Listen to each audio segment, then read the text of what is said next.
मेरे साथ हैं अमलेंदु उपाध्याय। राजनीति बेहद दिलचस्प मोड़ पर दिखाई पड़ रही है इस समय। जहां बिहार में चुनाव होने वाले हैं तो वहां मोहन भागवत पहुंचे हुए हैं। आरएसएस प्रमुख, राजनीति से उनका लेना देना नहीं है, लेकिन राजनीति से बहुत कुछ लिया दिया जाता है, उनके बयानों से और उनकी गतिविधियों से भी। दूसरी ओर राहुल गांधी कल मुंबई में थे, धारावी में, और आज वो पहुंचे हैं गुजरात। वहां 2 दिनों की उनकी यात्रा का ये कार्यक्रम है। 2 दिन वहां रहेंगे और वहां अखिल भारतीय कांग्रेस कमेटी की बैठक भी होने वाली है कल और परसों।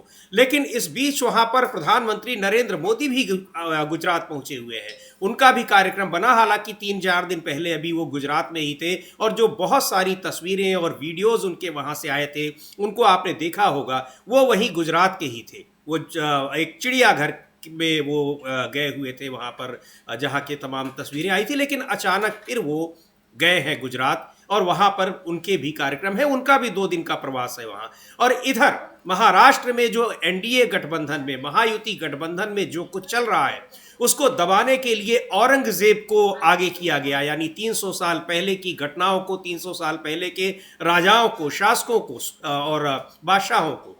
अब दूसरी ओर उससे भी आगे अब दिल्ली में राजनीति पहुंच रही है, यानी तुगलक वंश में, जो मुगलों से पहले के जो सल्तनत काल था भारत के इतिहास का, वहां पर वो इस तरह से पहुंच गया है कि दिल्ली में जो जिसको लुटियंस जोन कहते हैं, मंत्रियों सांसदों के बंगले हैं, वहां पर एक तुगलक लेन है। उस तुगलक लेन के नाम को बदलने का अब अभियान चल रहा है। तो इन सब के बीच में आखिरकार सबसे महत्वपूर्ण वोट की राजनीति ही है, चाहे नेताओं के गुजरात और बिहार जैसे चुनावी राज्यों के दौरे हों।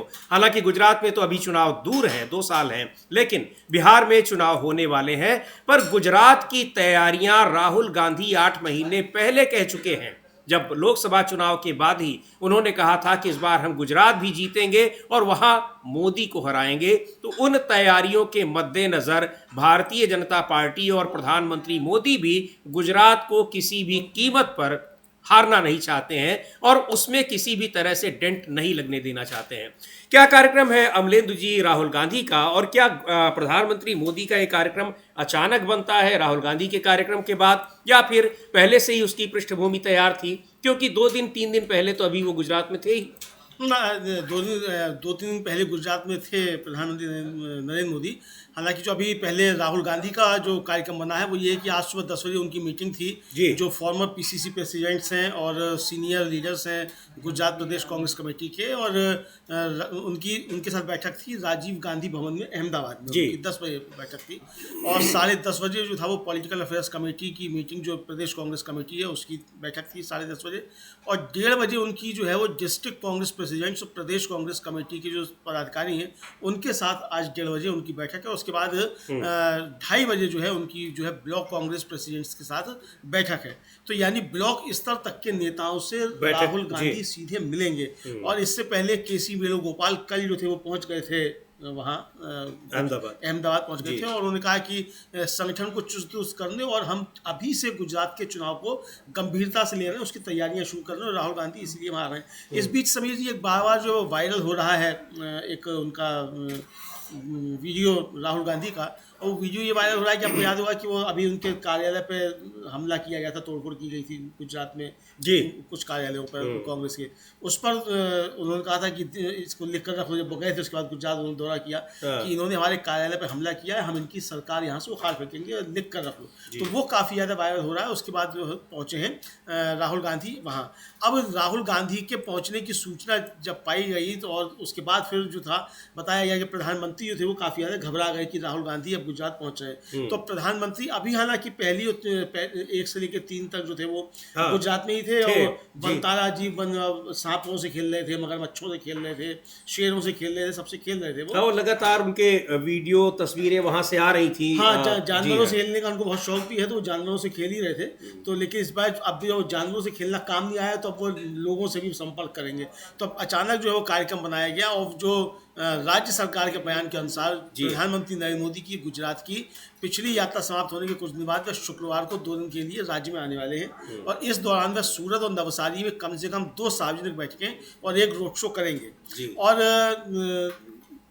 जो सरकारी बयान है उसके अनुसार पीएम सूरत के लिम्बायत में नीलगिरी मैदान में प्रधानमंत्री गरीब कल्याण अन्न योजना के लाभार्थियों को आज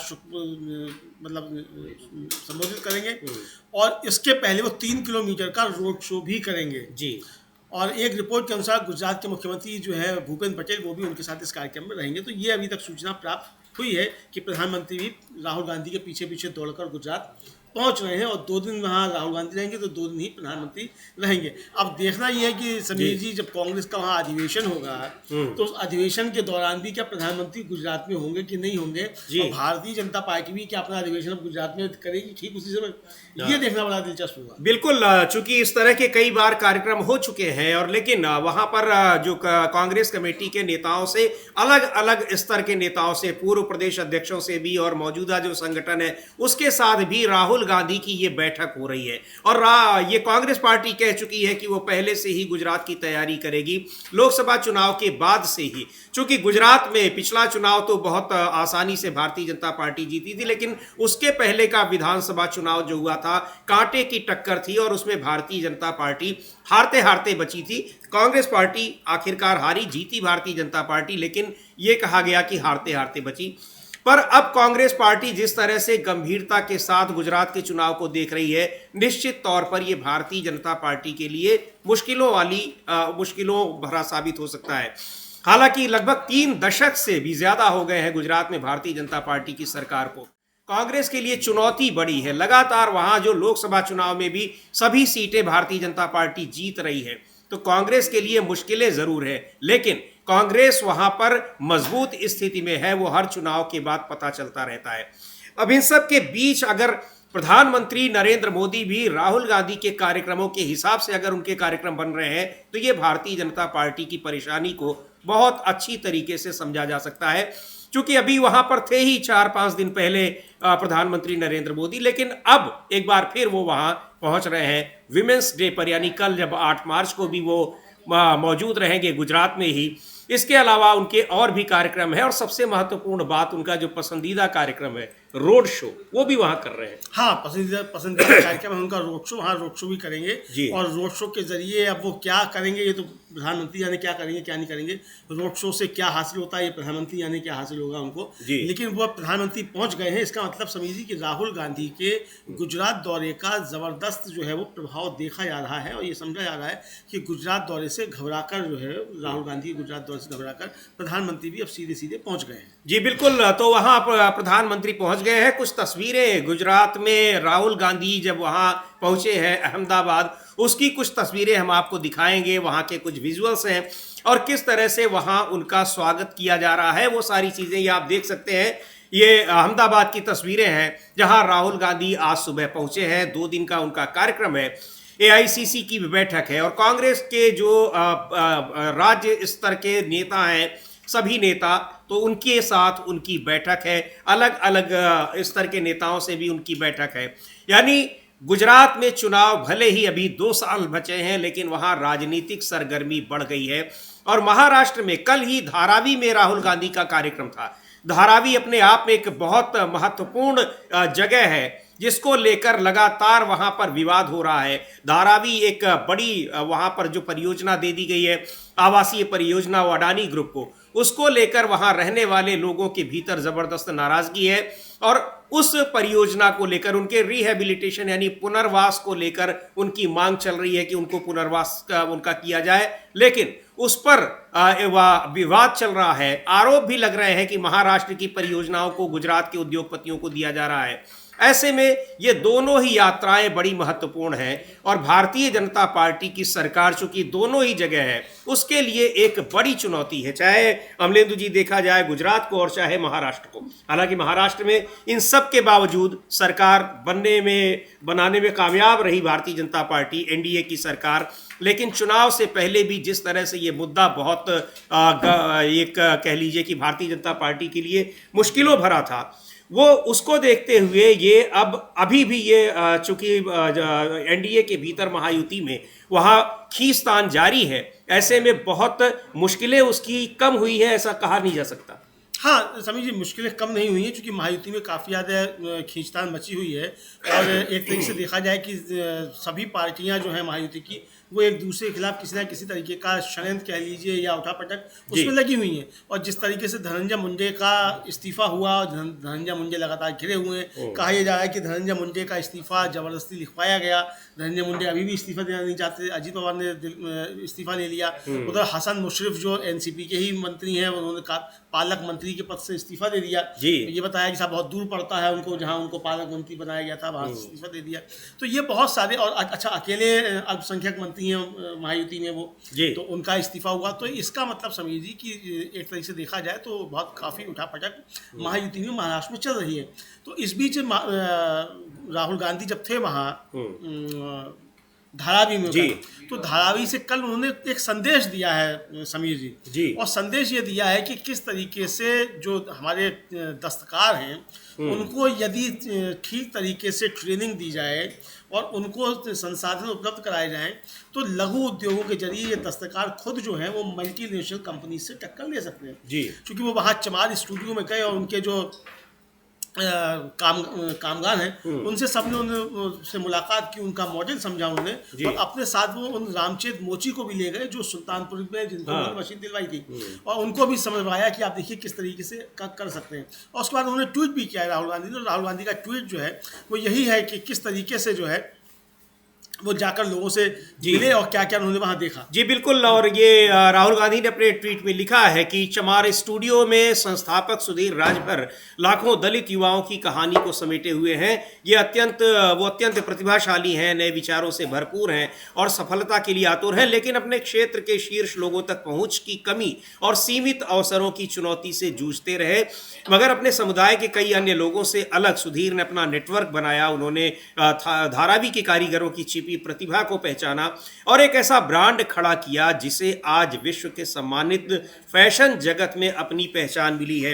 और लंबा ट्वीट है, कई बातें लिखी हुई हैं, लेकिन अगर इसको ही देखा जाए और इसकी तुलना अभी की जाए ताज़ा तरीन, मतलब एक तरीके से ये सक्सेस स्टोरी वो बता रहे हैं राहुल गांधी। अमलेंदु जी, एक और सक्सेस स्टोरी बहुत चर्चा में है और उसका जिक्र तो उत्तर प्रदेश के मुख्यमंत्री योगी आदित्यनाथ ने विधानसभा के भीतर किया है, लेकिन उस सक्सेस स्टोरी में और इस सक्सेस स्टोरी में बहुत अंतर भी दिखाई पड़ रहा है। हाँ समीर जी, बिल्कुल दोनों सक्सेस स्टोरी में काफ़ी अंतर दिखाई पड़ रहा है। और जो ये सक्सेस स्टोरी है, इस सक्सेस स्टोरी में तो राहुल गांधी जो एक विजन सामने रख रहे हैं और वो कह भी रहे हैं कि मैंने लोकसभा में कहा था कि खुशहाल भारत का निर्माण समृद्धि और हिस्सेदारी के मॉडल से ही संभव है। चमार स्टूडियो की सफलता दिखाती है कि ये मॉडल काम करता है। मैं चाहता हूँ कि ऐसा मॉडल पूरे भारत में लागू हो। तो राहुल गांधी तो जो मॉडल बता रहे हैं वो तो एक कामगार मॉडल है, लेकिन जो उत्तर प्रदेश की विधानसभा में मॉडल बताया गया समीर जी, उसमें मालूम पड़ा कि वो जो मॉडल बताया गया वो व्यक्ति जो है वो हिस्ट्री शीटर है जिसका बताया गया। और ये भी पूछा गया कि भाई जिस व्यक्ति के पास 130 नावें हैं तो वो नाव माफिया हुआ कि नाव चालक हुआ, तो नाव माफिया वो ना 130 वो अमलेंदु जी वो दरअसल है ही उस व्यक्ति के बारे में। ऐसा नहीं है कि उनको, अब ये बड़ा सवाल है कि मुख्यमंत्री को ये बात कैसे पता नहीं चली और किन लोगों की सलाह पर उन्होंने उसकी सक्सेस स्टोरी का जिक्र किया। और वैसे भी 130 नावें तो उनकी रजिस्टर्ड नावें हैं, उसके अलावा भी वो पता नहीं उनकी कितनी नावें हैं। दो दर्जन के करीब उनके ऊपर केसेस हैं, उनके परिवार के तमाम लोगों के ऊपर केसेस हैं, हिस्ट्री शीटर हैं, बहुत सारे जो एक कह लीजिए कि वहाँ पर कई बड़ी घटनाओं में वांछित हैं। ऐसे व्यक्ति का जिक्र करके वो वहाँ पर फंसे घिरे। लेकिन और ये भी बताया जो 30 करोड़ रुपए की पूरे कुंभ के दौरान 45 दिनों के भीतर 30 करोड़ रुपए की इनकम हुई। अब ये भी बड़ी समझने वाली बात है कि किसके कहने पर मुख्यमंत्री ने कहा, क्योंकि कोई भी कैलकुलेशन एक नाव और 130 नाव से 30 करोड़ कमा लेने को वो जस्टिफाई नहीं कर पाता, क्योंकि वहाँ 150 रुपये एक सवारी का होता है। यानी ये सारा गणित अगर देखा जाए तो ये बड़ा सवाल उठ रहा है कि आखिर योगी आदित्यनाथ को किस मैथमेटिशियन ने ये सारा आंकड़ा दिया, और उन्होंने भी उसको वेरीफाई करने की जरूरत नहीं समझी, सीधे उसको विधानसभा में उसका जिक्र कर दिया। और फिर लोग सवाल ये भी पूछ रहे हैं जी कि जब 30 करोड़ उसने कमाया तो जीएसटी कितना दिया, और अगर 30 करोड़ इनकम टैक्स अब कितना देगा वो, जी हाँ, तो अब इसका मतलब आपने उसको इनकम टैक्स में भी फंसा दिया और जीएसटी में फंसा दिया। और जीएसटी अब जो है समीर जी पीएमएलए एक्ट में है, जी हाँ, जेल जाना पड़ेगा सीधे अगर जीएसटी नहीं दिया है तो। हाँ, लेकिन ये भी है कि 2 दर्जन से ज्यादा केसेस में वो नहीं जेल गया है और वो सक्सेस स्टोरी मुख्यमंत्री उसका जिक्र कर रहे हैं, तो अब वो पीएमएलए एक्ट में कहाँ जा पाएंगे, लेकिन एक्ट है, कानून है, तो जाएंगे ही। हाँ, मुकदमा तो तैयार हो जाएगा ना, मुकदमा तो तैयार हो ही जाएगा। अगर भाजपा ज्वाइन नहीं की तो मुकदमा तो तैयार हो जाएगा ना।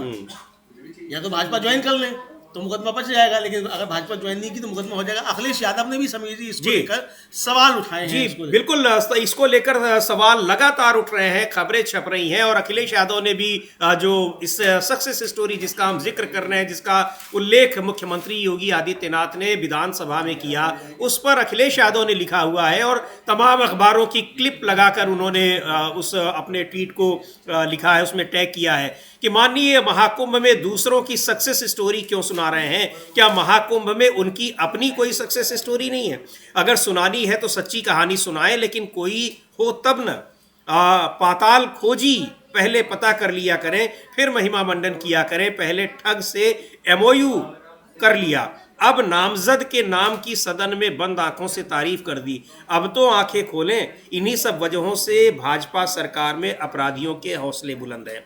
इस समाचार की सच्चाई की पड़ताल हो। अगर सच में एक परिवार ने महाकुंभ में अकेले 30 करोड़ कमाए हैं तो जीएसटी कितना मिला ये भी तो बताएं। अखिलेश यादव का ये ट्वीट है, और इसकी जांच कराएं, पड़ताल कराएं। तो पड़ताल कराने की तो कोई ज़रूरत ही नहीं है। पूरी हिस्ट्री जो है, क्राइम हिस्ट्री उस व्यक्ति की, पिंटू महार नाम है उनका, पूरी वहाँ पर मौजूद ही है, उसमें किसी की नहीं। बल्कि मैंने भी जब मुझे पता लगा, कुछ लोगों से पूछा तो कहे ये हैरानी की बात है कि यहाँ इलाहाबाद में तो कोई ऐसा है ही नहीं कि जो उसके बारे में न जानता हो।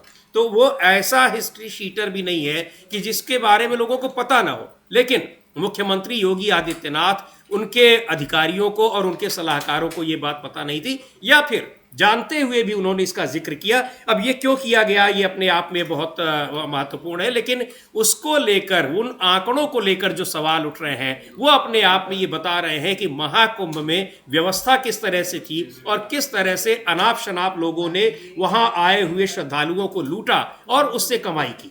हाँ, बिल्कुल, अनाप शनाप लोगों को लूटा, उससे कमाई की, ये भी है। और 130 करोड़ कमाया, अगर इस पर 130 नामों से 30 करोड़ कमाए तो यहाँ भी इसका मतलब लूट हुई। जी हाँ भाई, अगर 150 रुपया है एक व्यक्ति का किराया, तो इसका मतलब एक व्यक्ति से ज़्यादा वसूला गया। तो ये तो आ ही रहा है कि किस तरीके से वहाँ लूट हुई है। और अखिलेश यादव ने कहा कि ये लूट का जो था वहाँ केंद्र बन गया, एक तरीके से हर तरीके से वहाँ लूट हुई, और इसको लेकर कई तरीके के आरोप भी लगे। बहरहाल वो लूट का मसला अलग है, समीर जी, को लूट चलती रहेगी। लेकिन जिस तरीके से राहुल गांधी ने जो मॉडल रखा सामने, लेकिन हाँ न, लूट चलती रहेगी अमलेंदु जी। लेकिन अभी हम लोगों ने एक दिन पहले ही जिक्र किया है, गोवा में भारतीय जनता पार्टी के ही पूर्व मंत्री ने अपनी ही सरकार पर कहा कि यहां लूट हो रही है। और क्या, तो ये इसका मतलब ये है कि ये सभी राज्यों का हाल यही है, ऐसा नहीं है कि केवल एक राज्य का है। जी हाँ, बिल्कुल, तमाम राज्यों का। वहाँ तो उनका मंत्री खुद कह रहा है, मतलब पूर्व मंत्री है वो, और कई बार का विधायक है, वो कह रहा है कि मैंने अपनी फाइल दी और मुझे अपनी फाइल देने के लिए रिश्वत मांगी गई, और मंत्री के पास, मंत्री खुद लेकर फाइल चला गया और कहा कि इस फाइल के बारे में कोई भी बात करने आए तो मुझसे बात करना। और फिर उसके पीए ने मुझसे सीधे 15-20 लाख रुपये मांग लिए। ये कहना है उसका कहना। जब कहा गया कि आप नाम क्यों बताते, उनका जब पार्टी छोड़ दूंगा तब नाम बताऊंगा। तो यानी ये खतरा भी है कि पार्टी में रहूंगा, नाम बता दिया तो कुछ उल्टा हो सकता है, तो पार्टी छोड़ दूंगा तब नाम बताऊंगा। तो आप समझ सकते हैं कि किस तरीके से लूट जो है वो सब चल रही है। डबल इंजन की सरकारें किस तरीके से लूट की बन गई है, खुद उनके लोग बताने को, किसी दूसरे कुछ कहने की इसमें आवश्यकता है ही नहीं, समझिए। लेकिन प्रधानमंत्री नरेंद्र मोदी जिस तरीके से भागकर गुजरात पहुंच रहे हैं, ये सवाल उठा रहा है कि आखिर अभी जाने की आवश्यकता आपको क्यों पड़ गई? अभी आप 2 दिन पहले हो क्या है इधर। आज समीर जी, कई देशों का, महिलाओं का, सांसदों का प्रतिनिधिमंडल जो है वो अडानी जी के प्रोजेक्ट देखने के लिए पहुंचा हुआ है। प्रधानमंत्री भी पहुंच रहे हैं और विदेशी प्रतिनिधिमंडल अडानी जी का प्रोजेक्ट देखने के लिए पहुंच रहे हैं। तो यानी सब कुछ तभी होना है जब राहुल गांधी गुजरात में। तो आप समझ सकते हैं कि कितनी घबराहट और कितनी बेचैनी भारतीय जनता पार्टी के अंदर राहुल गांधी के गुजरात दौरे को लेकर हो रही है। बिल्कुल, वहां पर गुजरात दौरा होगा, कांग्रेस की बैठक हो रही है, लेकिन वहां पर जिस तरह से एक इवेंट किया जा रहा है, तो उस पर जाहिर सी बात है कि प्रधानमंत्री भी खुद पहुंच रहे हैं, तो उसमें मीडिया का पूरा फोकस वहां पर होगा। और इस तरह के बहुत सारे कार्यक्रम, मुझे याद है अमलेंदु जी की प्रियंका गांधी का उत्तर प्रदेश में पहली बार जब वो सक्रिय रूप से गई और लखनऊ में उनको जिम्मेदारी दी गई उत्तर प्रदेश की, तो वहां पर उत्तर प्रदेश की सरकार ने पूरे पेज के अखबारों को विज्ञापन दिए ताकि वहां पर उनकी खबरें न छपने पाए, जबकि उसका मौका था, कितने दिनों का था मुझे याद नहीं आ रहा है, लेकिन न तो वो 1 साल था, न वो 2 साल था, और न ही 100 दिन था, यानी जिस पर आमतौर पर दिया जाता है। तो ये होता है, कई बार ऐसा देखने में आया है कि अगर उसको उस खबर उस पर चर्चा होने ही न पाए कि गुजरात में राहुल गांधी भी हैं, पार्टी को मजबूत करने के लिए पार्टी के जो कार्यकर्ता हैं, पदाधिकारी हैं, उनके साथ उनकी बैठक हो रही है।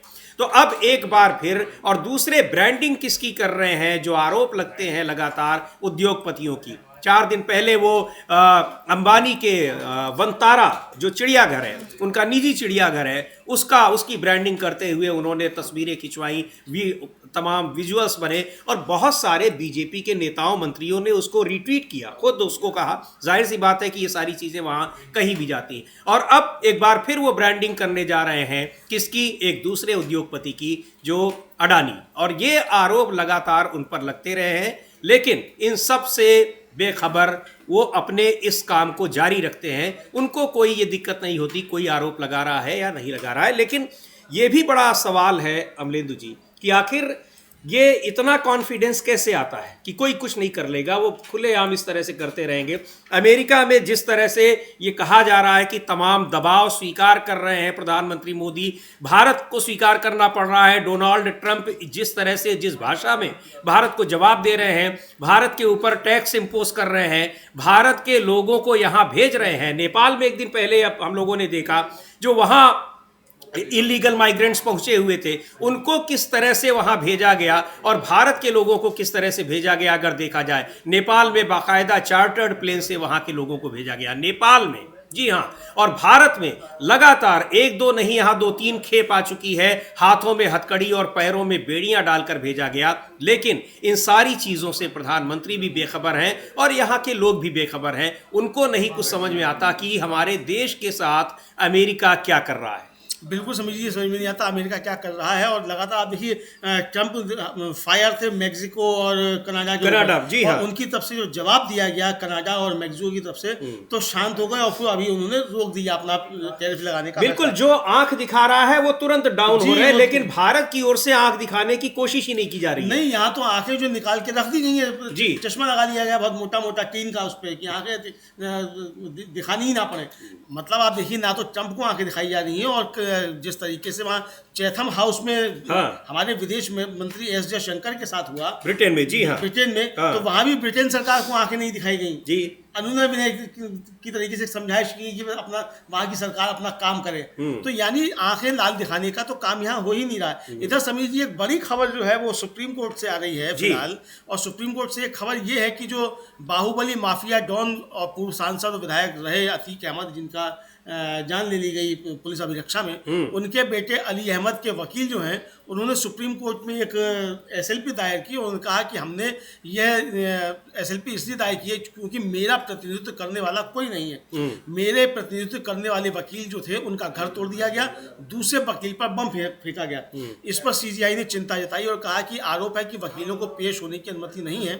हमने मुख्य रूप से बयान दर्ज किया है, लेकिन हम दिए गए बयान पर कोई राय व्यक्त नहीं कर रहे हैं। यदि उक्त सुविधा उपलब्ध है तो याचिकाकर्ता के वकील को वीडियो कॉन्फ्रेंसिंग के माध्यम से पेश होने की स्वतंत्रता दी गई है। एसएलपी को निष्फल मानते हुए खारिज किया जाता है, यानी उनके वकील को वीडियो कॉन्फ्रेंसिंग के जरिए उपस्थित होने को अनुमति दे दी गई है। तो ये एक बड़ी खबर है कि किस तरीके से लोगों के वकीलों को भी उपस्थित होने से रोका जा रहा है। तो ये जो चल रहा है उसकी तरफ सुप्रीम कोर्ट ने टिप्पणी नहीं की है, लेकिन ये राहत जो है वो दी है, राहत दी है। लेकिन सुप्रीम कोर्ट ने कल टिप्पणी भी जबरदस्त की थी, जिसका जिक्र अमलेंदु जी हम लोगों ने इस कार्यक्रम में भी किया था, और उसमें भी यही बात आई थी कि वहां कुछ वकीलों के, प्रोफेसर्स के घर इसलिए गिरा दिए गए क्योंकि अफसरों को ये आशंका थी कि ये शायद अतीक अहमद का घर है। हाँ, तो सुप्रीम कोर्ट ने उस पर बहुत सख्त फटकार लगाई, बहुत सख्त फटकार लगाई, और ये कहा कि आपने गिरा कैसा दिया, हम आपके पैसे से हम इसको बनवाएंगे जी। यानी सरकार से कहा कि आप जो जिन अधिकारियों ने गिराया है उनके पैसे से हम इसको बनवाएंगे। हम ये आदेश दे सकते हैं, आपने गिरा कैसे दिया। और जो भवन गिराने की या अतिक्रमण हटाने की जो प्रक्रिया है, इस तरीके का कुछ लीगल कोई है तो उसके लिए सुप्रीम कोर्ट की गाइडलाइंस आ चुकी है, आपने उसका पालन क्यों नहीं किया। बहुत सख्त टिप्पणी थी उसी केस में संबंध जो कई याचिकाएं दायर की गई थी, उसी में अली अहमद भी शामिल थे।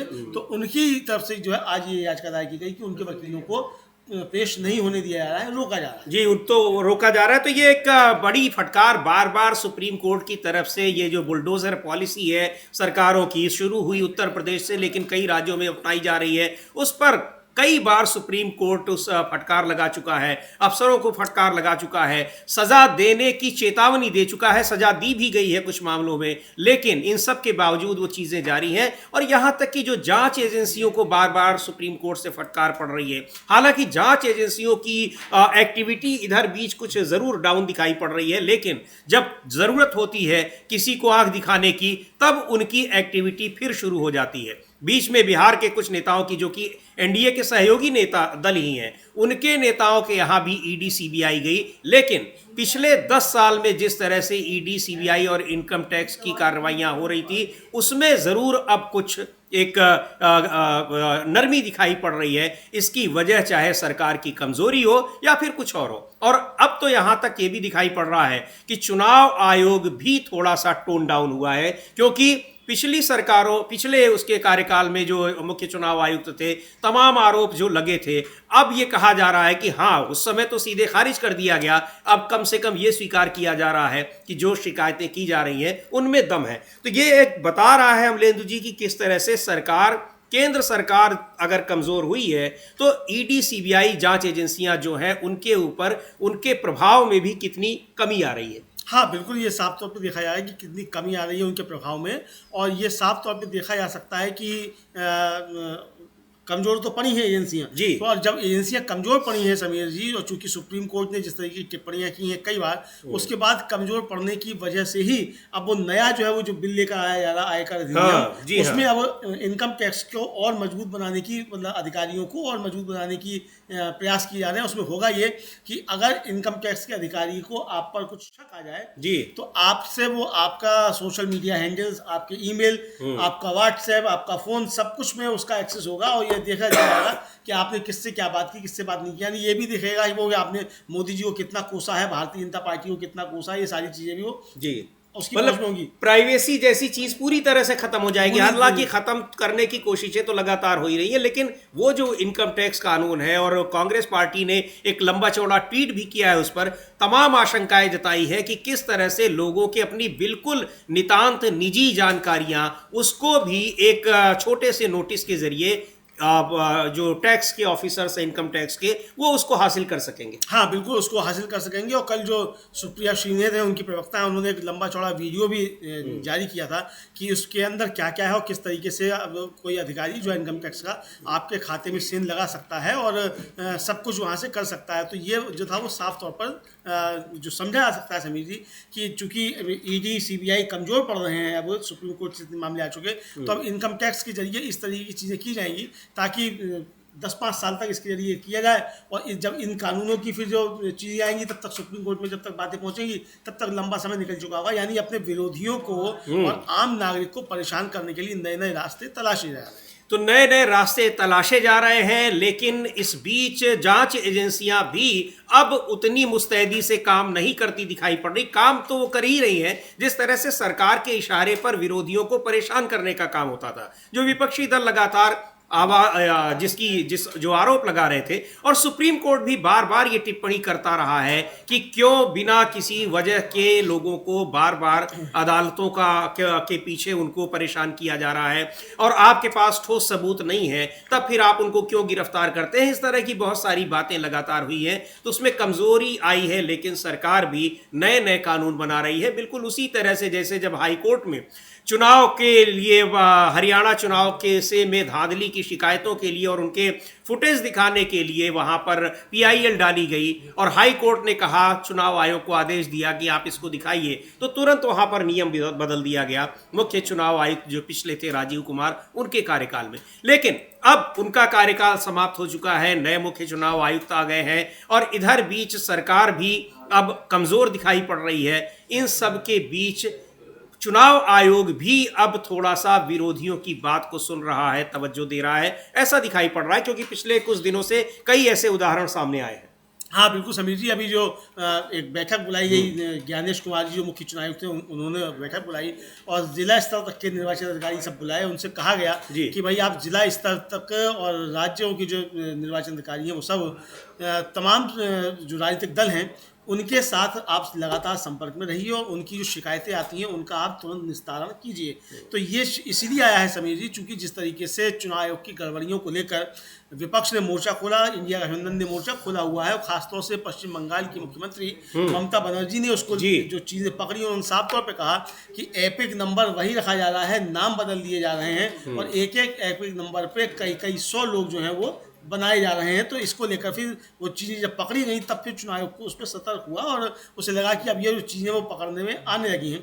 तो उसको बाद फिर ये आदेश जो है वो उनकी तरफ से, ज्ञानेश कुमार जी जो हैं उनकी तरफ से दिया गया। तो इसका मतलब समझ लीजिए कि विपक्ष का जो हमला है वो कारगर होता हुआ दिखाई पड़ रहा है और समझ में आने लगा है चुनाव आयोग को भी कि विपक्ष अब इस मसले को लेकर आगे बढ़ने वाला है और काफ़ी ज़्यादा इस पर चीज़ें हो सकती हैं। तो ये समझ में आ रहा है चुनाव आयोग। जी बिल्कुल। और एक बड़ी खबर आज की ये भी है कि जो पेगासस मामला, आपको याद होगा, स्पाईवेयर है, यहाँ पर लोगों का की निजी जानकारियों की अभी हम लोग चर्चा कर रहे थे, उनको लेने के लिए, जासूसी करने के लिए, अगर सही बात की जाए कि सरकार विरोधी लोगों की जासूसी करने के लिए एक स्पाईवेयर का इस्तेमाल किया गया था।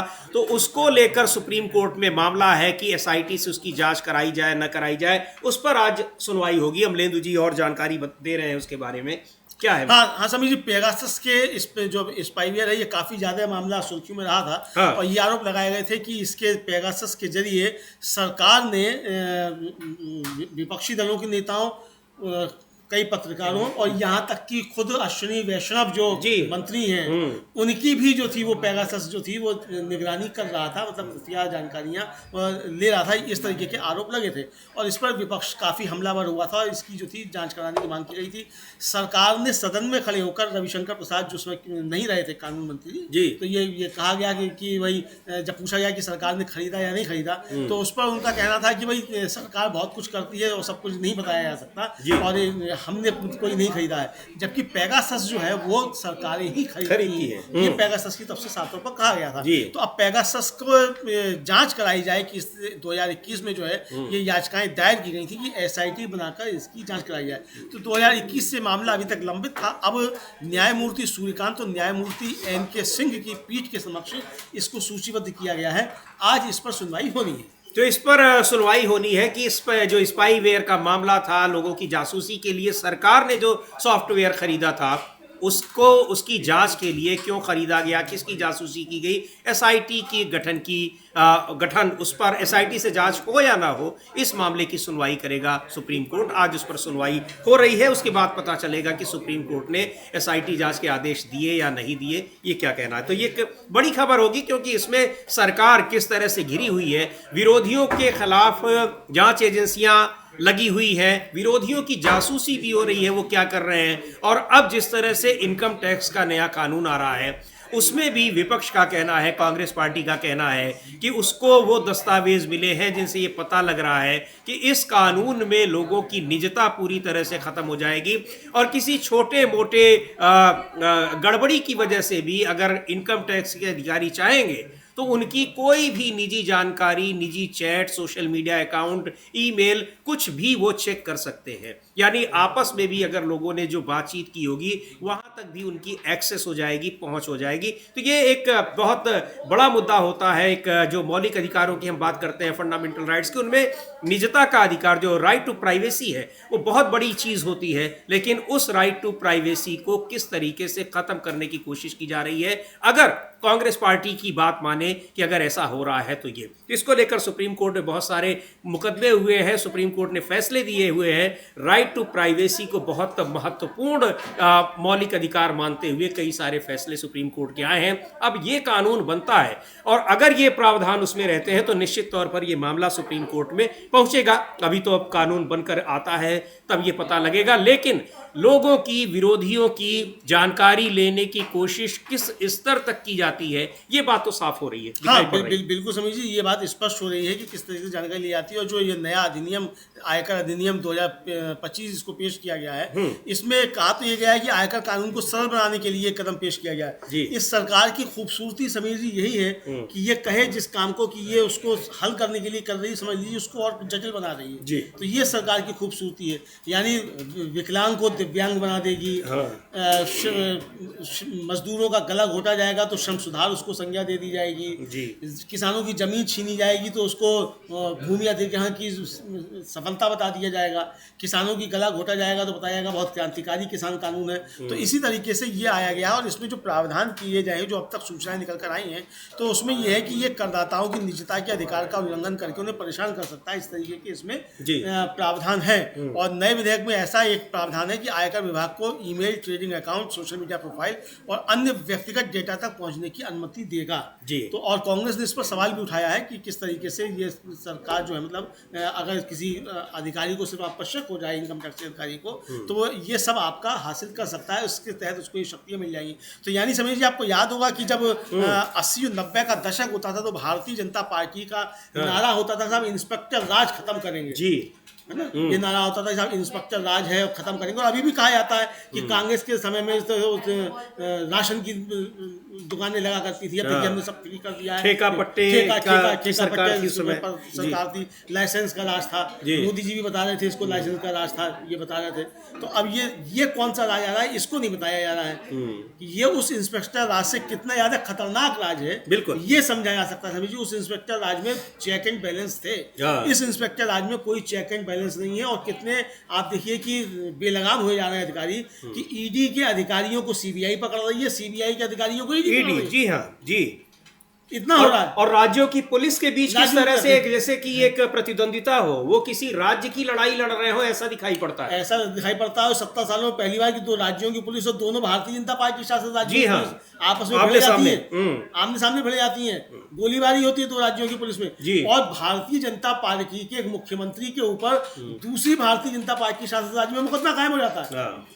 तो ये 70 सालों में पहली बार इस तरीके की चीजें देखने को मिल रही है सरकार में, समझिए। जी बिल्कुल, तो ये चीजें देखने को मिल रही है। लेकिन लोगों की जानकारी हासिल करना छिपकर, या फिर सरकार विरोधी जो काम कर रहा है, सरकार के खिलाफ अगर बोल रहा है, तो उसको प्रताड़ित करना। अभी महाराष्ट्र में एक और कानून बन रहा है जिसमें ये निगरानी मीडिया को एक तरीके से उनको देखा जाएगा, निगरानी रखी गया, मॉनिटर किया जाएगा कि वो सकारात्मक खबर दे रहे हैं कि नकारात्मक खबर दे रहे हैं। तो ये सारी चीजें दिखा रही हैं कि किस तरह से विरोधियों की ही नहीं बल्कि विरोध में उठने वाली आवाजों को बंद करने की कोशिश की जा रही है।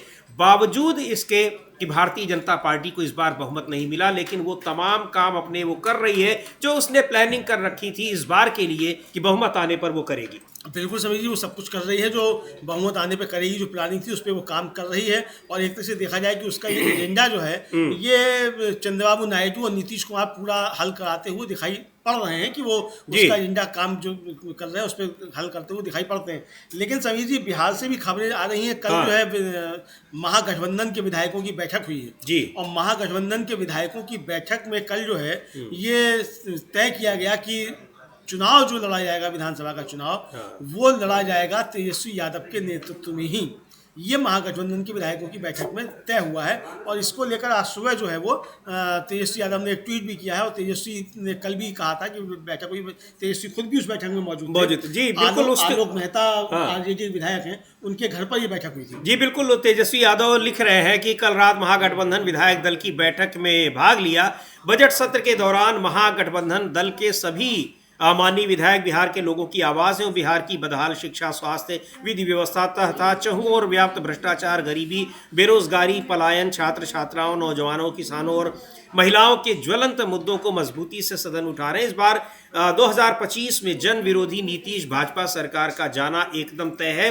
ये तो तेजस्वी यादव लिख रहे हैं, लेकिन जो महागठबंधन की ओर से बयान जारी किया गया है उसमें कहा गया है कि तेजस्वी यादव के नेतृत्व में ही महागठबंधन चुनाव लड़ेगा। तो ये बड़ी खबर है, क्योंकि दूसरी तरफ जो एनडीए गठबंधन है उसमें इसी बात की लड़ाई हो रही है। और नीतीश कुमार मुख्यमंत्री जो हैं वो उस तरह के मुख्यमंत्री हैं कि किसी भी गठबंधन में रहे मुख्यमंत्री मुख्यमंत्री वही बनते हैं। अब वो खुद भी संघर्ष करते दिख रहे हैं कि बीजेपी उनको मुख्यमंत्री पद का उम्मीदवार घोषित करे, लेकिन बीजेपी ने तय कर लिया है कि वो किसी को उम्मीदवार घोषित करे या न करे, लेकिन नीतीश कुमार को उम्मीदवार कतई नहीं घोषित करेगी। हाँ बिल्कुल, नीतीश कुमार को कतई उम्मीदवार घोषित नहीं करेगी। हालांकि सम्राट चौधरी जो हैं, जो उप मुख्यमंत्री हैं, उनका कहना है कि नीतीश कुमार जी को हम मुख्यमंत्री बनाएंगे।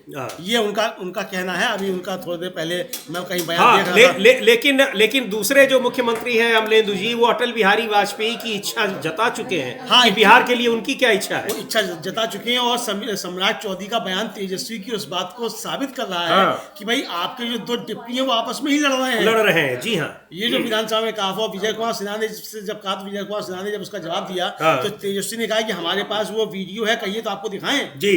अब अटल जी का सपना आपको साकार नहीं करना है, ये उन्होंने पूछा। तो उसमें जो थे वो खामोश होकर बैठ गए विजय कुमार सिन्हा, चूंकि ये बात उन्होंने कही थी। अच्छा, वो विजय कुमार सिन्हा ने भी अपने मन से तो कही नहीं थी, वो जो नीति है कहा गया था। जी हाँ, पार्टी की पॉलिसी। लेकिन अब यही है कि सम्राट चौधरी की ये बात मानी जाए कि अमित शाह की बात मानी जाए, नहीं, विजय सिन्हा की बात मानी जाए, किसी की बात नहीं मानी जाए। बात यही है कि नीतीश को नहीं बनाएंगे, सिर्फ यही बात मानी। जी हाँ, कुल मिलाकर जो भ्रम फैलाया जा रहा है, तो अब देखिए अब क्या है कि नीतीश कुमार को दबाव में लेने के लिए भारतीय जनता पार्टी ने बाबाओं की फौज जो है वो उतार दी है बिहार में। मोहन भागवत 5 दिन रहेंगे, श्री रविशंकर वहां पहुंच गए हैं, बाबा बागेश्वर धाम वहां पहुंच गए हैं। तो भाई ये सब बाबाओं को अभी से क्यों काम आ पड़ा बिहार में? इससे पहले कहाँ थे सब बाबा, अब सब क्यों पहुंच रहे हैं? तो यानी बाबाओं को बिहार में झोंका जा रहा है। तो असल में खतरा असली नीतीश कुमार को है। तो नीतीश कुमार को समझना चाहिए कि भारतीय जनता पार्टी अब उनका काम लगाने की रणनीति पर काम कर रही है। लेकिन अमलेंदु जी, नीतीश कुमार भी लगातार वो भी एक दांव के बाद दूसरा दांव खेल रहे हैं, और जिस तरह से उन्होंने अब अपने बेटे को आगे कर दिया है, तो ये दिखाई पड़ रहा है कि नीतीश कुमार किसी भी स्तर पर कमजोर नहीं है, लेकिन उनका ये दांव कितना उनको मजबूती देता है, कितना, चूंकि आखिरी समय में अभी तक उन्होंने उसको राजनीति में नहीं उतारा, आखिरी समय में अगर उतारते हैं तो एक बहुत बड़ा आरोप जो अभी तक उन पर नहीं लगा था परिवारवाद का, उस परिवारवाद के आरोप में भी वो घिरे नजर आएंगे। और ऐसा लगता है कि कहीं भारतीय जनता पार्टी जानबूझकर नीतीश कुमार के बेटे को तो आगे कराने की कोशिश नहीं कर रही है, ताकि वो एक बड़ा आरोप नीतीश कुमार पर यह भी लगा सके, क्योंकि भारतीय जनता पार्टी ने तो तय कर लिया है कि वो नीतीश कुमार को मुख्यमंत्री पद का उम्मीदवार नहीं बनाने जा रही है। लेकिन नीतीश कुमार अभी भी उम्मीद पाले हुए हैं, क्योंकि पिछले 2 महीने 1 महीने पहले ऐसी खबरें, बिल्कुल पुष्ट खबरें आ रही थी कि वो एनडीए गठबंधन छोड़ने वाले हैं, पर अभी तक अगर वो छोड़े नहीं हैं तो इससे समझा यही जाता है कि इसका मतलब कहीं न कहीं एक उनके अंदर एक द्वंद्व चल रहा है कि बने रहेंगे, और उनको ये उम्मीद होगी कि शायद बीजेपी उनको मुख्यमंत्री पद का उम्मीदवार घोषित कर दे। हाँ समझिए, जाहिर सी बात है कि उनको कोई हो गई उम्मीद कि द्वंद्व होगा तो फिर चल सकता है, इस तरीके की चीज़ आ सकती है, ये बताया जा सकता है। लेकिन समीर जी, निश्चित तौर पर भारतीय जनता पार्टी तय कर चुकी है नीतीश कुमार को नहीं बनाएगी, इतना तो लगभग तय है। अब सम्राट चौधरी कुछ कहेंगे, विजय कुमार सिन्हा कुछ कहेंगे, मनोहर लाल खट्टर कुछ कहेंगे, अमित शाह कुछ कहेंगे, जेपी नड्डा कुछ कहेंगे, प्रधानमंत्री कुछ कहेंगे, लेकिन कोई भी मिलकर ये नहीं कहेगा कि एनडीए जो है वो नीतीश कुमार के नेतृत्व में चुनाव लड़ेगा, और सरकार अगर बनती है तो नीतीश कुमार को ही बनाया जाएगा, ये नहीं कहा जाएगा। जी बिल्कुल, तो नीतीश कुमार नहीं बनेंगे, बीजेपी ने तय कर लिया है, बिल्कुल ये साफ दिखाई पड़ रहा है। तो बिहार की राजनीति भी दिलचस्प मोड़ पर है, वहां क्या होता है। लेकिन आरजेडी नेता तेजस्वी यादव को इंडिया महागठबंधन ने अपना नेता वहां पर घोषित कर दिया है। ये बड़ी खबर है। एनडीए गठबंधन में अभी भी ये द्वंद्व चल रहा है कि किसको नेता घोषित किया जाए या नहीं किया जाए। नीतीश कुमार के नेतृत्व में ही चुनाव लड़ने की बात हो, चुनाव जीतने पर नीतीश कुमार ही मुख्यमंत्री बने, इसकी कोई गारंटी भारतीय जनता पार्टी फिलहाल नहीं देना चाहती है नीतीश कुमार को। और नीतीश कुमार के सामने यही संकट है कि वो चाह रहे हैं कि भारतीय जनता पार्टी उनको ये गारंटी दे दे। लेकिन गुजरात में अभी 2 साल बाद चुनाव है, और गुजरात में जिस तरह से राजनीतिक सरगर्मी बढ़ रही है वो बड़ी महत्वपूर्ण है, क्योंकि भारतीय जनता पार्टी 3 दशक से वहां सत्ता में काबिज है। उसके सामने बड़ी चुनौती है। एंटी इनकम्बेंसी का प्रभाव दिखाई भी पड़ा पिछले विधानसभा चुनाव में, भले ही उतना नहीं दिखाई पड़ा, लेकिन इससे पहले का जो विधानसभा चुनाव था 2017 का, उसमें पार्टी हारते हारते बची थी। तो अब राहुल गांधी की सक्रियता, कांग्रेस की सक्रियता को देखते हुए प्रधानमंत्री नरेंद्र मोदी खुद वहां सक्रिय हो गए हैं, क्योंकि वहां की हार वो सीधे तौर पर प्रधानमंत्री नरेंद्र मोदी और गृह मंत्री अमित शाह यानी भारतीय जनता पार्टी के शीर्ष नेतृत्व की हार होगी। तो उनकी सक्रियता ये साफ दिखाई पड़ रही है। हालांकि इस सक्रियता में एक महत्वपूर्ण फैक्ट ये भी है कि 4 दिन पहले जब वो गए थे तब वो एक जो यहाँ पर उद्योगपति हैं अब अंबानी, उनके एक प्रोजेक्ट का प्रचार करने गए, और अब जब दोबारा जा रहे हैं तो उसमें भी उनका जो मुख्य एजेंडा है वो अडानी के प्रोजेक्ट का प्रचार करना है, लेकिन राजनीतिक प्रचार भी करेंगे, रोड शो भी करेंगे। हाँ बिल्कुल, राजनीतिक प्रचार भी करेंगे और गुजरात को ये बताएंगे कि अडानी अंबानी की वजह से ही गुजरात है और उसी की वजह से भारत है, ये शायद बताएंगे पहुंच रहे हैं। लेकिन घबराहट बढ़ गई है क्योंकि ये कार्यक्रम प्रधानमंत्री का पहले से नहीं था, ये कल तैयार हुआ है और अभी तो क्या है गुजरात, इतनी जल्दी जल्दी गुजरात जा रहे हैं तो या तो उन्होंने तय कर लिया है कि अब जाकर उनको गुजरात में बसना है, तो इसलिए जल्दी जल्दी जा रहे हैं। वरना राहुल गांधी का वो दिया हुआ चैलेंज जो है कि हम इस बार गुजरात में आपको बाहर कर देंगे सरकार से, तो उस चैलेंज को प्रधानमंत्री गंभीरता से ले रहे हैं, क्योंकि राहुल गांधी ने जिस तरीके से अभी से गुजरात पर ध्यान देना शुरू कर दिया है। और राहुल गांधी देखिए ब्लॉक स्तर तक के पदाधिकारियों से मिल रहे हैं जी। क्या जेपी नड्डा आज तक ब्लॉक स्तर के पदाधिकारियों से मिले अपनी पार्टी के? क्या अमित शाह आज तक मिले? इस तरीके से नहीं मिले। राहुल गांधी अपने पार्टी के ब्लॉक स्तर तक के अधिकारियों से मुलाकात कर रहे हैं, तो इसका मतलब कि वहाँ गंभीरता से चुनाव को लिया जा रहा है और वहाँ पार्टी मजबूती के साथ, मतलब कांग्रेस पार्टी वहाँ मजबूती के साथ चुनाव में जाएगी, ये समझ में आ गया। प्रधानमंत्री घबरा कर पहुंचे हैं जी गुजरात। तो गुजरात पहुंचे हुए हैं और गुजरात में बढ़ रही है अब राजनीतिक सरगर्मी। लेकिन अमलेंदु जी, मैं ये भी देख रहा हूं कि सोशल मीडिया में वो वीडियो भी ट्रेंड कर रहे हैं जिसका जिक्र अभी हम लोग कर रहे थे कि नेपाल में वहां के जो अवैध प्रवासी लोग थे जो अमेरिका पहुंचे हुए थे, उनको कितनी इज्जत के साथ चार्टर्ड प्लेन में बैठाकर भेजा गया है, और यहां तक कि सरकार के समर्थक लोग भी उसमें सरकार की खिंचाई करते हुए दिखाई पड़ रहे हैं। हाँ बिल्कुल, सरकार के समर्थक लोग खिंचाई करते हुए नजर आ रहे हैं। लेकिन जो अतुल लोंढे पाटिल हैं, कांग्रेस के प्रवक्ता हैं जी, उन्होंने एक वीडियो जो है उसमें जारी किया है। उस वीडियो जारी करते हुए उन्होंने, समीर जी लिखा है, अगर आप बताएंगे अपने दर्शकों को ज़्यादा बेहतर रहेगा जी। ये सामने हमारे है स्क्रीन पर, और लिख रहे हैं वो उसी वीडियो को जिसका हम लोग जिक्र कर रहे हैं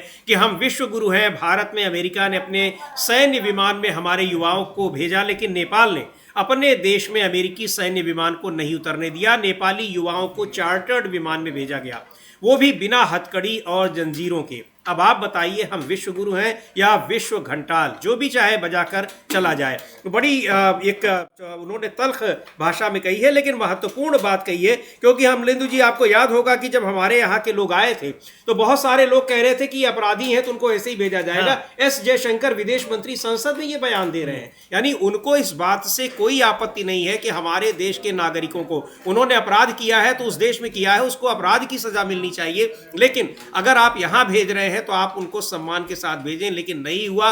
प्रधानमंत्री नरेंद्र मोदी जिस समय अमेरिका में थे, राष्ट्रपति से वहां मुलाकात कर रहे थे, उस समय भी भारत के नागरिकों को हथकड़ियां लगाई जा रही थी और उनके पैरों में जंजीरें बांधी जा रही थी।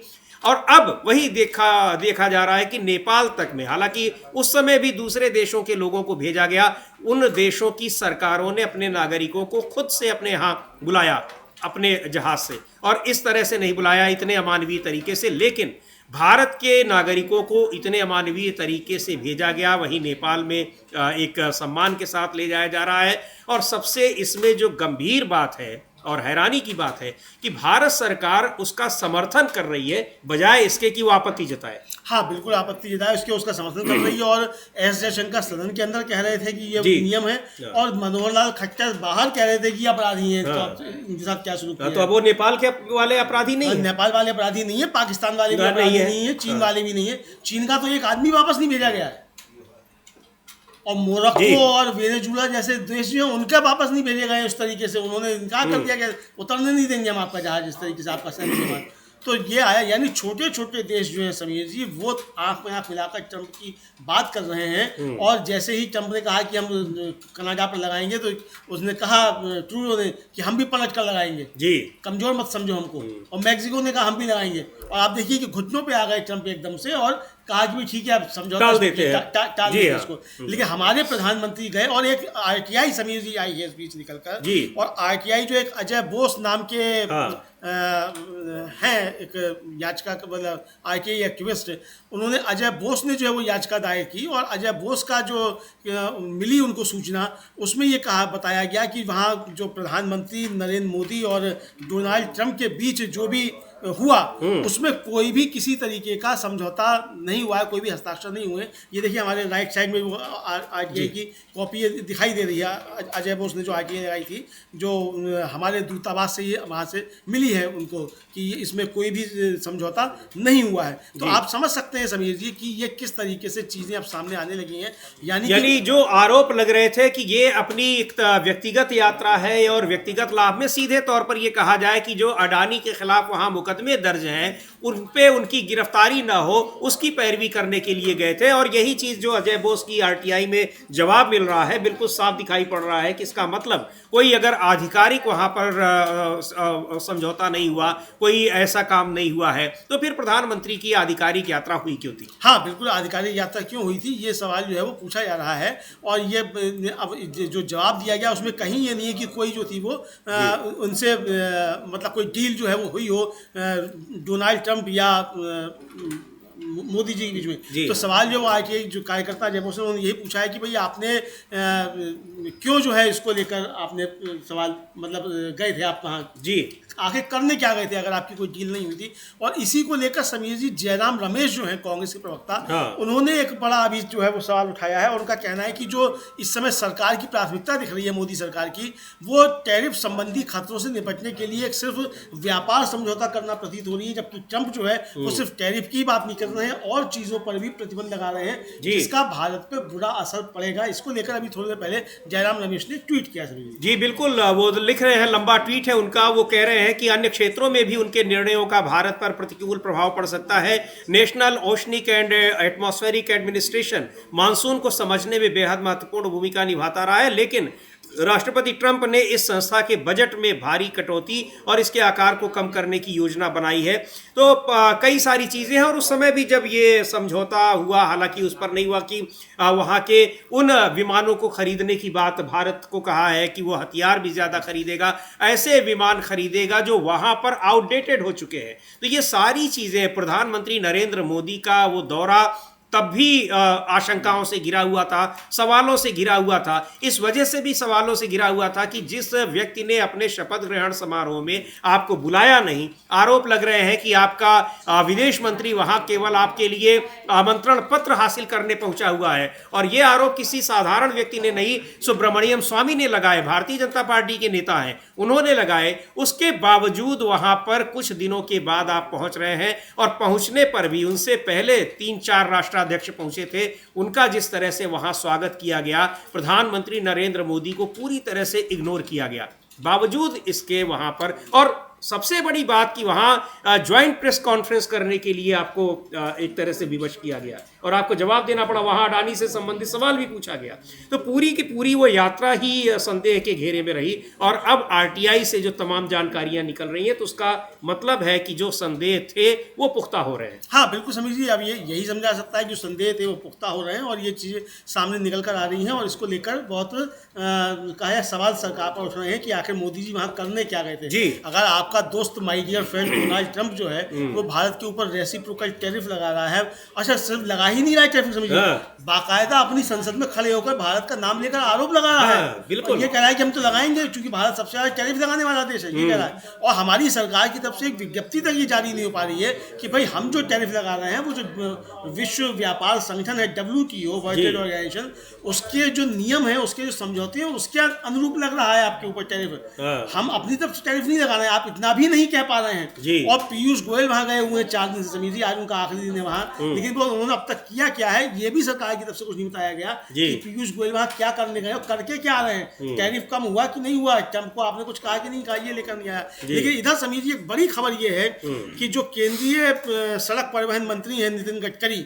उन्होंने एक बहुत बड़ी बात कही है। और बड़ी बात ये इस लिहाज से शायद उनका कहने का तात्पर्य ये है कि जिस तरीके से सिविल इंजीनियर्स जो हैं, खासतौर से जो सड़क परिवहन का काम देखते हैं, मतलब उसमें राजमार्ग पे, उनके भ्रष्टाचार की वजह से हम भारत में, मतलब दुनिया में भारत जो है सबसे ज्यादा सड़क दुर्घटनाओं वाला और सबसे ज्यादा सड़क दुर्घटनाओं में मौतों वाला देश बन गया है। जी, एक मतलब वो सीधे तौर पर केवल सिविल इंजीनियर्स को इसके लिए दोषी ठहरा रहे हैं, सारी गलती उनकी। हाँ, सारी गलती उनकी वो बता रहे हैं। लेकिन एक बात है, वो ईमानदारी के साथ स्वीकार कर रहे हैं कि भारत में सड़क दुर्घटनाओं जो सबसे ज्यादा हो रही हैं, और उनका कहना है कि लगभग 4,80,000 सड़क दुर्घटनाएं हर साल होती हैं और 1,80,000 मौतें इन दुर्घटनाओं में होती हैं, और शायद दुनिया में सबसे ज्यादा है।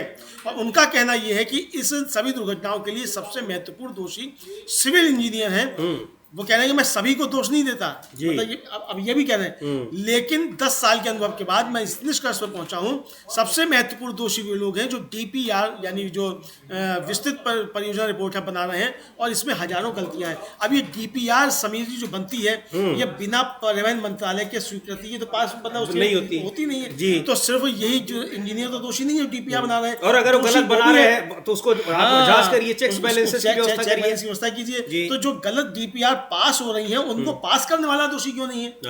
तो गडकरी साहब खुद दोषी क्यों नहीं है? मुझे लगता है कि हालांकि अंग्रेजी में उनकी बाइट है गडकरी साहब की, अगर हमारी टीम के पास हो तो उसको सुनवा सकते हैं कि गडकरी साहब क्या रहे हैं। जी बिल्कुल, किस तरह से वो सारा दोष मढ़ने की कोशिश कर रहे हैं सिविल इंजीनियर्स पर, यानी अगर एक व्यक्ति पर दोष मढ़ दिया जाए तो बाकी सब माफ हो जाएंगे। यही होता भी है, लेकिन पूरा का पूरा एक टीम वर्क होता है, उसमें केवल एक ही व्यक्ति नहीं होता है। तो उस टीम में सिविल इंजीनियर भी हैं, उनके ऊपर भी हैं, उनके नीचे के भी अधिकारी हैं। खाली सिविल इंजीनियर्स दोषी कैसे हो सकते हैं? खैर, सुनते हैं क्या कह रहे हैं नितिन गडकरी।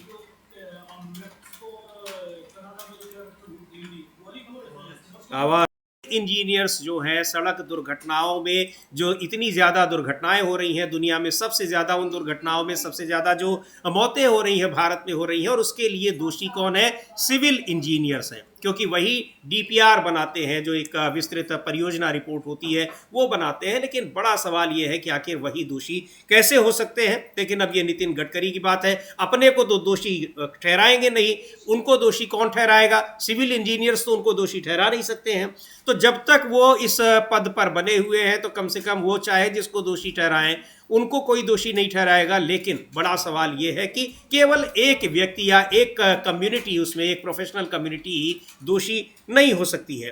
तो अब इसको लेकर भी एक मुझे लगता है कि निश्चित तौर पर विवाद होगा, क्योंकि पूरा सिविल इंजीनियर्स को आप गलत ठहरा रहे हैं, ये बात है। तो इन सब चीज़ों के बीच बड़ी महत्वपूर्ण बात यही है जो गुजरात में आज प्रधानमंत्री नरेंद्र मोदी का और राहुल गांधी का दोनों का दौरा, 2 दिन का दौरा। राहुल गांधी तो वहाँ पर अपने पार्टी के पदाधिकारियों से बैठक कर रहे हैं, मिल रहे हैं, एआईसीसी की बैठक होगी उसमें शामिल होंगे। लेकिन प्रधानमंत्री मोदी अभी 4 दिन पहले वहाँ 2-3 दिन रहकर आए हैं, वहाँ उन्होंने बहुत सारी तस्वीरें खिंचाई हैं। अचानक वो फिर उनका कार्यक्रम बना हुआ है। तो ये राजनीतिक गतिविधियाँ जो बढ़ रही हैं गुजरात में, जबकि चुनाव अभी 2 साल बाद होने हैं, ये दिखा रही हैं कि भारतीय जनता पार्टी के लिए गुजरात कितना महत्वपूर्ण है, और ज़रा सी हरकत अगर कांग्रेस पार्टी में होती है तो वो कितनी आशंकित हो जाती है। हाँ बिल्कुल समझिए, भारतीय जनता पार्टी काफ़ी ज़्यादा आशंकित हो जाती है। और राहुल गांधी का असल में जो राहुल गांधी बोल देते हैं जो चैलेंज के साथ, वो भारतीय जनता पार्टी के कानों में बजता रहता है। अब जैसे राहुल गांधी ने लोकसभा में कह दिया कि मैं बोलूंगा तो प्रधानमंत्री यहाँ नहीं होंगे, तो प्रधानमंत्री गायब नहीं रहते, राहुल गांधी जब बोलते हैं। तो बाद में प्रधानमंत्री जब बोलते हैं तो अलग से बोलते हैं, फिर जब राहुल गांधी नहीं होते हैं तब बोलते हैं। लेकिन राहुल गांधी जब बोलते हैं तो प्रधानमंत्री उस समय नहीं होते हैं, ये उन्होंने किया। अब इसी तरीके से राहुल गांधी ने कह दिया कि हमने 56 इंच का सीना जो था वो पिचका दिया जी, 240 सीटों पर ले आए, देश की जनता जो थी। और पहले नरेंद्र मोदी किस तरीके से आते थे, अब किस तरीके से आते हैं, तो उसको भी गंभीरता से नरेंद्र मोदी लेते हैं, उसको मतलब भारतीय जनता पार्टी पूरी गंभीरता से लेती है। तो ये देखने में आ रहा है। तो अब जिस तरीके से राहुल गांधी ने गुजरात के चुनाव की तैयारियां अभी से करनी, जबकि 1 साल से ज़्यादा का समय है, लगभग समीर जी समझा सकता है कि लगभग 1.5 साल का समय जी हाँ बचा हुआ है अभी। तो ऐसे में अगर राहुल गांधी अभी से इसकी तैयारियां कर रहे हैं, तो चूंकि जो इससे जो पिछला चुनाव या उससे पिछला चुनाव जो था 2017 वाला, उसमें राहुल गांधी जो थे, मतलब कांग्रेस जो थी, वो बिल्कुल जीत के नजदीक पहुंच गई थी। और आरोप ये लगे कि वहां जबरदस्ती चुनाव जिताया गया बीजेपी। तो इसलिए तो अब राहुल गांधी ने अभी से तैयारियां शुरू कर दी हैं। तो ये समझा जा सकता है कि गुजरात को, अच्छा दूसरा ये भी है कि पहले वहां आम आदमी पार्टी नुकसान पहुंचाया करती थी, तो अब वो आम आदमी पार्टी खुद अपने में उलझ रही है। और दिल्ली में उसको चूंकि उसका जवाब मिल चुका है एक तरीके से, जो उसने अब तक किया था दूसरे राज्यों में, तो अब कांग्रेस वहां गंभीरता से गुजरात को अपने एजेंडे पर रखी हुई है और राहुल गांधी वहां पहुंच गए हैं। तो राहुल गांधी के गुजरात पहुंचते ही घबराहट में प्रधानमंत्री नरेंद्र मोदी जो है वो भी गुजरात पहुंच गए। 2 दिन राहुल गांधी रहेंगे तो 2 दिन प्रधानमंत्री नरेंद्र मोदी भी रहेंगे। और वहां पर क्या किस तरह की जो राजनीतिक, राहुल गांधी का कार्यक्रम पूरी तरह से राजनीतिक है, पार्टी के पदाधिकारियों से बैठकों का कार्यक्रम है, एआईसीसी की बैठक है, लेकिन प्रधानमंत्री नरेंद्र मोदी के कार्यक्रम उनके अपने राजनीतिक कार्यक्रम भी हैं, लेकिन महत्वपूर्ण कार्यक्रम उनका ये भी है कि वो अडानी के कार्यक्रम में भी शामिल रहेंगे और रोड शो करेंगे। तो इन सारी चीज़ों पे किस तरह से, लेकिन बिहार की राजनीति भी बहुत दिलचस्प मोड़ पर है और वहाँ राजनीति में एक तरह से तेजस्वी यादव को इंडिया गठबंधन ने अपना उन्हीं के नेतृत्व में चुनाव लड़ने की बात कही है। एनडीए अभी भी इस दुविधा में है कि किसके नेतृत्व में चुनाव लड़े, और राष्ट्रीय स्वयंसेवक संघ के नेता और प्रमुख मोहन भागवत 5 दिन के दौरे पर कल ही पहुंच चुके हैं। तमाम वहां ताबड़तोड़ बैठकें कर रहे हैं। अब उन बैठकों का क्या होगा? मोहन भागवत का बिहार में जाना भारतीय जनता पार्टी के लिए शुभ तो नहीं होता, क्योंकि कई ऐसे बयान आते हैं जिसकी वजह से भारतीय जनता पार्टी एक तरह से कहें, उसके हिसाब से भारतीय जनता पार्टी के लोग ही कहते हैं कि 2015 में जीता हुआ चुनाव वो हार गई थी मोहन भागवत के एक बयान के कारण। अब 5 दिन का दौरा शुरुआत में ही रख रहे हैं, उसके बाद भी गतिविधियां बढ़ाएंगे, उसका क्या असर होगा ये देखने वाली बात होगी। तो अब इस कार्यक्रम